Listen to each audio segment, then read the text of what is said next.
Reginald here. If you haven't seen Interrogator, it's actually worth the $5 to go binge, so I recommend it. And that's what the opening theme song is from. It's on Warhammer TV if you were wondering where to get it, which is something of a subscription service, but I'm not really here to advertise that. I just like it. I'm actually here to talk to you about some more weapons testing stuff, some balancing conversations, and a few details that I've been working out. I've got a little bit of extra data, and I am excited to tell you about it. Before we do that, though, I need to kill all these bots again. And I need to thank some people. I'd like to make a specific point to thank Osimon for making some of the mods that I'm using here to make this testing possible, and for getting this whole modding thing going. I really appreciate that, or this literally couldn't have gotten off the ground on my end at all. So, big thanks there. Grimalact is the person who made an adjustment to the creature spawner mod that allowed me to use it until Osimon was able to update it. And so, as a consequence, I was able to do this testing this week, and I'm very grateful to him as well. And there's one other person I really want to thank for making my testing so much easier with their mod and their little tweak for their mod. Will of the Emperor is a mod that I used to allow me to disable spawns within the game while I'm doing solo runs. However, it was also deleting all of my creatures that I was spawning whenever I enabled it. So I went and asked, and 17 Ducks in a Trenchcoat, the person who made that mod for us, was kind enough to show me what to comment out in the Lua file, which is mod.disable_enemy_spawns, and that will allow you to disable spawns from the director, but won't delete any enemies that are currently on the map, or prevent any new ones from technically being popped in. As a consequence, I was able to actually do my testing without being harassed by muties or flamers or anything else. And those things have been absolutely crucial in me doing good, reliable testing, a lot easier without having to restart over and over again. So it's been a big boon for me in terms of speeding this process up. So thank you to all three of you for your tremendous assistance. And also, I believe a quick shout out is due to Nick, who pointed me in the right direction on some of these things. Alright, let's jump into the data, because I think that's what everybody's here for. First of all, we are going to need to list out the weapons I have tested and the classes I have tested. I will provide you with the necessary information. So let's do that first. I have tested a number of Zealot weapons, including the knife, 2 different chain axes, and 1 more heavy chainsword, as well as the Crucius Thunder Hammer. Then I took the Power Sword out for a spin, rolled up an Antax for my Veteran and took that out for a spin, and used the Bully Butcher 3 against all of the relevant targets for the Ogryn. The only thing I didn't get to this time was the Psyker, so I guess tune in next time when I add him into the list. For my Veteran, the build was a 3-3-1-1-1-2 build, which basically does nothing in the melee domain, so it wasn't really a concern. For my Ogryn, I used a 3-3-1-1-3-2 build, which leverages bleed and allows me to do some extra damage to Crushers.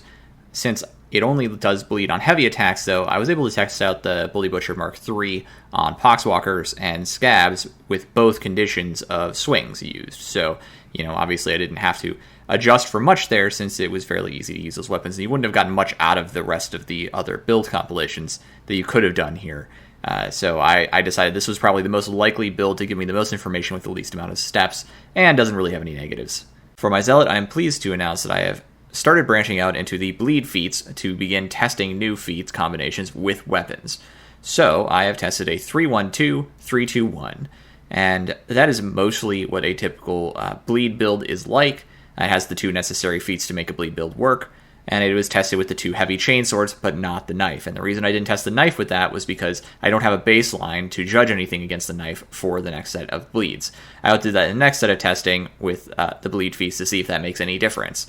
However, since we did 2 heavy chainswords with those bleed feats, including one we had already done, we may gain some information on the gap difference between the same chainsword with or without those bleed feats. So I hope that helps us gain some information. With that, we can get into the actual data. So let's go look at the Crusher data. Now I've added a new column, or 4, which includes the number of attempts to successfully complete the challenge without taking any damage, the class used to do it, the feat selection, and the user. This is in preparation for eventually giving this out so that we can all kind of contribute, hypothetically. We'll see if we ever get there, but that's my goal. Let's talk through that data. So the knife was unable to be completed. I tried my best. I tried a lot of times. I couldn't do it. I think it's possible, but the knife bleed isn't really doing that much bleed, and the crits you get off of those bleed stacks aren't really coming through to give you a lot more crits. Maybe I built my knife wrong, maybe I built something else wrong, but suffice it to say, I wasn't having a lot of luck doing an extra 3 or 4 damage or whatever per tick against those crushers. I have plenty of mobility, but with just mobility, it's pretty unsafe against 4 crushers. They tend to catch me out by surprise if you fight them long enough, so that's what happened to me most of the time. The Bully Butcher MK3 has a little bit of an advantage here on the Ogryn, since the punch can stagger an Ogryn if well timed. And I was using Thrust to do a little bit of extra damage, and the bleed stacks were actually stacking up pretty nicely for the Ogryn. So I think it's possible to complete this one as well, but not for the same reasons. In fact, it might even be easier than with the knife, just because of that additional stagger advantage. The Power Sword really surprised me here. It's not like you can't kill Crushers in a real game with the Power Sword when everything isn't attaching to you as the primary target. But it definitely doesn't do as much damage as I felt like it did. It's doing 380 damage on a headshot, and you get 2 of those swings. But I'll remind you that you have a terrible dodge distance, terrible dodge speed, and you can't slide to get away without taking damage potentially, unlike the Zealot, who actually gets damage immunity while doing so. And you can actually see that in my chain axe footage from my last video, where I dodge and slide and take a hit, but just doesn't count it. That doesn't happen on veterans. You're fighting a much narrower margin, and I think that alone makes the Power Sword a lot worse than it could otherwise be. Basically, I think this is really hard. It may be possible, and maybe I just need a little bit more practice.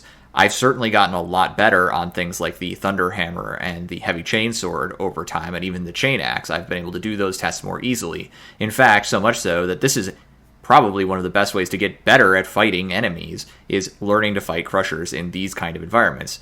But I don't know that I could realistically do it in a timely manner, and that's why I've left it as unable to complete. Let's talk about the Veterans Antax since we're here.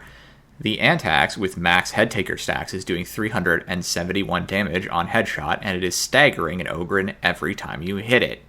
It is doing, I think it was like 318 or so, or 320, around there without Headtaker, so Headtaker isn't the majority of the damage, actually. It's mostly just coming right out of the Antax. That's pretty close to a Power Sword in terms of damage, and you get the stagger advantage, and you have great dodges. So you tell me exactly how the Antax is not a Power Axe, or you tell me how it's not OP. One or the other. But that is a little ridiculous in my book. The video we are completing right now is one of only 2 failures with the Antax. So it was a medium for me, but it wasn't on the hard end of that spectrum. It was a pretty doable occasion. Let's talk about those 2 heavy chainswords that I tested with the new feat selection for crit bleed. So the number 5 heavy chainsword and was already tested in the previous view, but I've redone the tests with the new feats to see if we can see a big difference.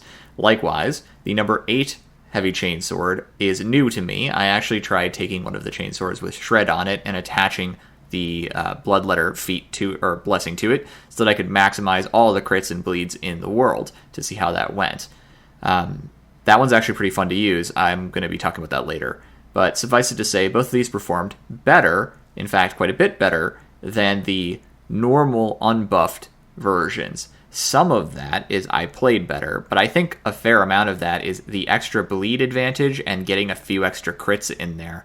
In both cases, I didn't use any extra Chastise the Wicked because I wasn't critting enough to make it go off again that quickly, but I was able to get a couple of crits in there, and that applies even more bleed. So I think those bleed stacks are really making up the big difference when you're applying so many of them through crits and through Bloodletter.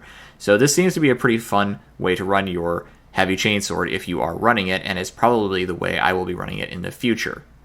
As to the 2 chain axes, someone online recommended Brittleness, so I gave that one a try, and I also tried out Thrust. Both of those performed very well, and I found them both almost the same to use, but Thrust was a little easier for whatever reason. In fact, they do enough extra damage that it was a whole tier easier, and that's reproducible, so it's a good choice if you're trying to fight Crushers. Last on the list of new things that were successful was the Crucius. I did have a pretty hard time getting this done. It took me a number of tries, and it was hard to use, just like the Iron Helm. It also didn't do that much more damage. It was enough to matter, and it certainly made it shorter on time to kill. And I expect you could probably farm up some better builds to get a little bit more value out of both of these weapons that I'm currently getting. But suffice it to say, neither of them very much impress considering what you're expending to get value out of them. The opportunity cost is so high that it's very easy to die unless you really know what you're doing.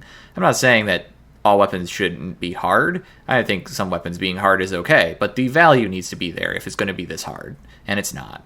Well, just like last time, the Crusher section was the longer section. I'm going to go ahead and hop into the Scab Bruisers and the Poxwalkers. We'll skip over the mixed testing this time, and maybe add it in the next one where we add in the Psyker. I'm starting to run out of room to put this all in one screenshot. I'm going to have to start dividing this up a little bit, but I am happy to report I've collated all the results, and there is some good news. All weapons you thought were great are great, and all weapons you thought were bad are bad. Which, it doesn't surprise anybody. However, there are some results from the testing that you will be interested in, since we did actually test some of the new weapons versus some of the old weapons, etc. Let's go through them. I've simplified the results here so we can keep the table up while we go. The Chain Axe 2 didn't do that well, and it was certainly a lot slower against this type of target with Thrust, and I didn't check against Brittleness because I didn't think it would have much impact. The Knife was tested and found wanting, quite slow as the Crusher, so that's not very impressive.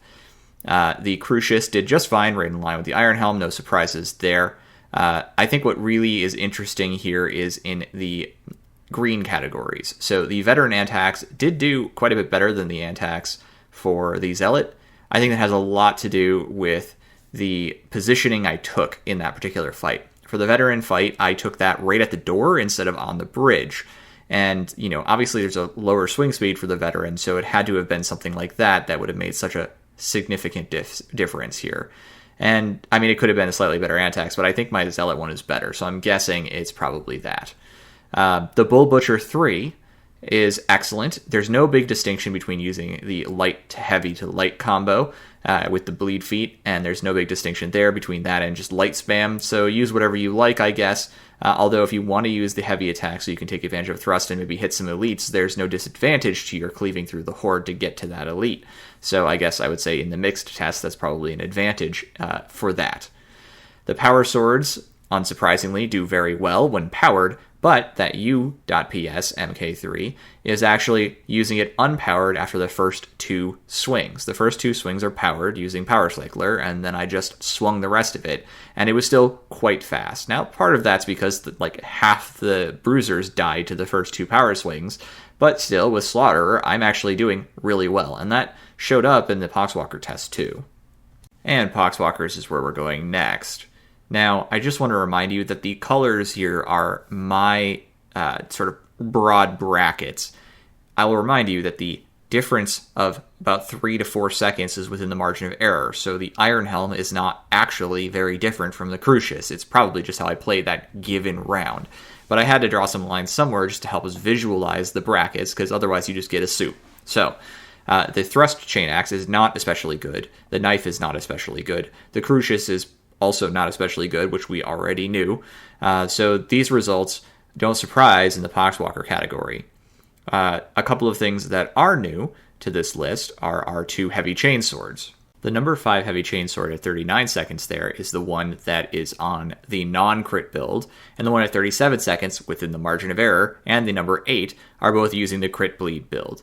So it didn't have that much of an impact, unless it was supposed to be entirely by using chastise more often, which I suppose I could have done, but that wasn't related to the test. So I'll have to test how much of a difference that makes, because it's the only thing that could be making a difference, is what I've learned here. The extra crit bleeds aren't making much of a difference compared to just applying bleeds. So there you go, now you know. Next on the list, let's talk about the veteran Antax. It lands about where I would expect it to land, which is slower than the Antax in the hands of the Zealot, but still pretty good. The unpowered Power Sword is impressive in that it is faster than a Zealot's Antax against Poxwalkers. It's actually right in the same camp as many of the other weapons, so it's a really strong weapon without any power, although you do use 2 powered swings to initiate it off, and obviously those get plenty of kills. It shouldn't be a surprise to anybody that the Power Sword, when powered, is really good. It's one of the fastest horde clear weapons in the game in terms of melee, and gee whiz, that's exactly where it lands. What does surprise me, though not entirely, is how good the Bull Butcher 3 Cleaver is. Bull Butcher Cleaver, using lights only, is pulling 14 seconds, and using heavies with combo bleed is getting 18 seconds, which means it's a little faster just to spam lights than to use heavies, but the heavies do have some advantages in mixed horde, so basically you can do it if you want and not feel like you're shooting yourself in the foot. I just personally really like that the Bull Butcher 3 is the king of horde clear on the Ogryn. It should be. You know, the Ogryn is supposed to be this massive lumbering tank of high damage melee combat, so it feels good for him to have a weapon that's this good in close combat. That's my take on it, and we can get into that later, but I like this result, and I'm just happy that the Ogryn has something that makes him feel like an Ogryn.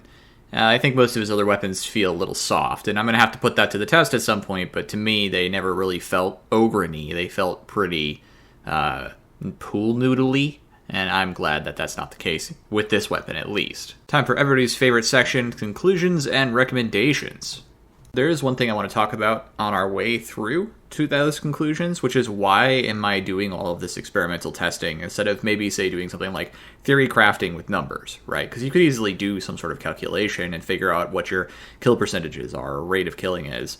I've chosen to do experiments because the best guide of truth is reality itself. So going in and actually hitting stuff will tell you if there's some mechanic or whatever that you didn't know about that could impact performance. And there is also always this concern when you're doing theory crafting that the real performance of a weapon in game might be different than the hypothetical performance. So by doing this, I've avoided that kind of trouble. Now I'd like to kind of tee this up by discussing a framework for how melee weapon balance and weapon balance in general should be handled in Darktide. And to do that, I want to reference JTC Live's video on balance, which came out like 2 weeks ago, right as I was publishing my video on balance. So it's a great video, go watch it if you haven't. But what I'll go ahead and do here is just summarize the key points. Essentially, they're broken into 3 pieces. It's a PvE game, so a more relaxed balance is okay. That is to say that it's fine if some weapons are better than others, at least as long as the gap isn't too big. 2, the game should be fun for everyone. Those are my words. His words were, don't invalidate player input. But in my mind, it's, hey, you don't want to have weapons that are so strong that they're just a win button, and so that other players can't play the game next to you, and you ruin it for yourself in that way. And it also shouldn't be so weak that you can't compete with other players using any other weapon, right? You want to make sure that you have, if you're using something, that it's good. Since we're talking more about weapon balance than all total balance, right? Number 3 would be players should be able to demonstrate personal skill, and he uses the example of clutches, and I think that's a perfectly fine example, but for me, in regards to weapons, I want some weapons to be harder to use than other weapons, but then they get a commensurate advantage in total effectiveness as a consequence. That gap shouldn't be huge. I don't want people who are, let's say, lower skill to have no access to the higher difficulties in the game. For example, I know some people who play perfectly fine in Damnation with simple weapons like the Antax, and I know it's a really good weapon, or like the Bully Butcher Cleaver, which also is a really good weapon. But I think you see my point. Like, these are simple weapons. They don't require a lot of mechanical complexity out of the player, but they aren't bad. I don't want to make things bad just because they're simple. What I want to do is make it so that I want to make it so that a weapon that's hard to use, like the chain axe or the thunder hammer, has a commensurate advantage to being able to use it, to gaining the skills required to use it.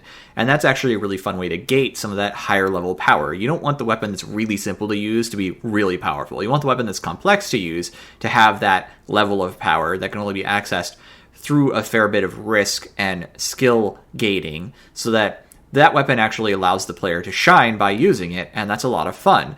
And I don't want to make players who are using simpler weapons feel inferior necessarily. They should still be able to compete on the playing field, so the gap shouldn't be too large, but there should be value add from doing something like a chainsaw assassination in the middle of a horde. And then for me, there's one more rule that needs to be added to this balancing discussion, and that is that the game needs to have some reverence for 40k lore. See, if you're going to ask the question, or pose the solution, that some weapons can be better than others, the question becomes, naturally, what weapons should be better than other weapons? And the answer to that is very obviously the 40k iconic weapons that are stronger than mundane weapons should be the best weapons. Okay, let's get into some specific examples of what I think needs to be changed, given we have this new batch of data. The combat knife, at least insofar as I built it, was not much of a standout weapon. It's not that good at all, actually. But it does have its advantages. It's fast, it's highly mobile, and it's pretty safe to use if you know what you're doing. It's a very mobility-focused weapon. I'm sure there are players who wish it was better, but I am not in favor of a buff for this weapon. What I'm in favor of is a supplantation of this weapon with a better one.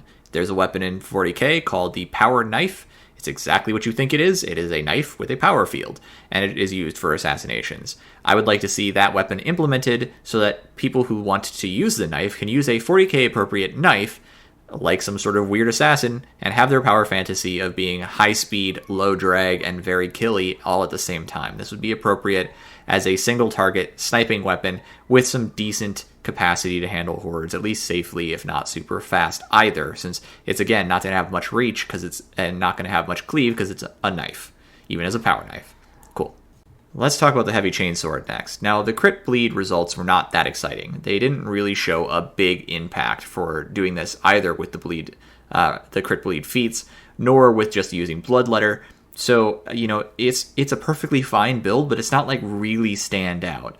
I see this actually as a good thing. Riken just got done publishing his blessing balance video. Zanzibar, my guy. And I will summarize his argument, that is to say the main thrust of his argument, like this. The blessings have some really strong ones and then mostly garbage. That's bad for the game. And I agree with that position. The heavy chainsword, so far in my testing, has proven to be the exception to the rule on this front. The heavy chainsword itself isn't that good, but I can easily see picking most blessing combinations on this weapon. It's not just like there's a couple of real standout ones. You can kind of get away with whatever and get some pretty good results. So in that sense, I think this weapon is doing well, and the bleed feats are good because they have some advantages without totally making the weapon amazing on their own. For example, if you're fighting like 5 maulers and you start bleeding one of them and do enough damage to that one, and then you're fighting the other ones, he might just fall over before you have to hit him again. And that can save you time and energy, but it would be just as fast to hit him again, right? So in terms of time and damage done, it's the same damage done, but the work you have to do with the weapon to get the kill is different. That's a playstyle variety, and so I like that a lot. In fact, I think I'll continue to run my heavy chainsword with this bleed feat thing, because it's just so different than how I fight normally by having to kill everything with swings. So I like that. I'm going to save the bulk of my commentary on what needs to be changed about the chain weapons for my chain weapon review video, where I'm going to propose all of the things that need to be fixed, and that's coming along nicely. But for the heavy chainsword, and especially after seeing what that thrust chain axe performs like against horde-type enemies, I think the answer is really these weapons need to be brought into line with other close combat weapons, like not necessarily the heavy sword, but maybe like the Catachin sword or the Antax or the Atrox tack axe might be a good barometer for this, actually, in terms of their horde clear capacity. There's no reason these weapons should be suffering so much in horde clear and basic unbuffed damage, considering that the special attack is its own high-risk, high-reward system external to the weapon. So I just think they need more base damage, and they need to rely less on ridiculous blessings like Slaughterer to actually kill things. My view on the Iron Helm and the Crucius Thunderhammer after testing both with the builds that I have done is that they both need higher special attack damage. As to the Antax and other combat axes like it, we already know what I think there, and that still holds true. It's too good on the high end for heavy high toughness, high armor targets. It needs to be reduced on that point first. It might need to be looked at from the perspective of how good it is against a horde. It might need to have brutal momentum looked at, but I don't want to touch that until after we've had some time to see what the weapon is like after it is reduced in stagger effectiveness and damage to real heavy targets, because that's where it feels way out of line with lore. Now, in my view, the Bully Butcher MK3 is in a great place. It feels like a close combat weapon because it's got bad armor penetration, but it does a ton of damage to the targets it's good against, and it has a good Ogryn feel of being able to slap its way through whatever it wants. So I say we leave it alone for now, maybe look at it again in the future as I get more data, or as the weapon balance changes overall, but I think this one is a good point for an Ogryn weapon to be at. I would like to see some of the other Ogryn weapons improved a little bit to hit this standard. As to the Power Sword, I think the results speak for themselves on how good it is, but I'm really leery to try and make recommendations on this without first seeing how the Illysi Force Sword plays out and the Demos. I want to know kind of what those weapons are to anchor against my expectations. The Power Sword is its own category of weapon, and whether or not it's where it should be with the lore, which I don't think it is, and its usage, which I don't think it is, because hitting that button over and over again is horrible, it's still not quite in the nerf or buff category. I think it's in the rework category, and I don't know what to propose yet until I get a little more time with that category of weapon, and also compare it to other things. With that, I'm happy to say we've chewed through everything I wanted to say, and I think we made this one a little faster, and no less, although there was a lot less to cover. Have a great day, everybody. Thanks so much for visiting, as always, and I'm just wishing you the best until I can see you next time. Bye-bye. Man, I have just screwed this up. This is going to be really horrible. I just need to wait for this guy to reload, and then I can go for him, I hope. Assist me, son!